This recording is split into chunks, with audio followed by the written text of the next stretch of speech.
School Indora Chanaur में principal Renu Parmar की अध्यक्षता में स्कूल के बच्चों को मॉक ड्रिल के लिए जागरूक किया गया, जिसमें बच्चों और शिक्षकों को आपातकालीन परिस्थितियों से निपटने के तरीके के प्रति जागरूक किया गया। इस ड्रिल का उद्देश्य छात्रों को भूकंप, आगजनी अथवा अन्य आपात परिस्थितियों से सुरक्षित बाहर निकालने की प्रक्रिया सिखाना था। स्कूल प्रशासन तथा एनसीसी की सहायता से यह ड्रिल सफलतापूर्वक संपन्न की गई। स्कूल प्रिंसिपल रेणु परमार ने बताया कि ऐसी मॉक ड्रिल से बच्चों में आपदा के समय घबराने की बजाय समझदारी से कार्य करने की भावना विकसित होती है।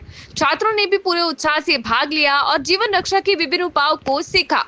इस अवसर पर बच्चों को अग्निशमन यंत्रों के उपयोग, प्राथमिक चिकित्सा और सुरक्षित निकासी की तकनीकों के बारे में बताया गया।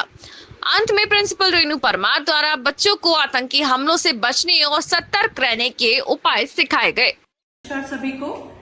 Today we have conducted a mock drill with our children to prepare them for the current situations which we are facing today. The purpose of this mock drill was not to create panic but to promote awareness, readiness and coordinated actions. Actually, real life emergencies demand calm minds and quick informed actions. And today's drill gave us a chance to practice exactly the same. Jai Hind, Jai Bharat.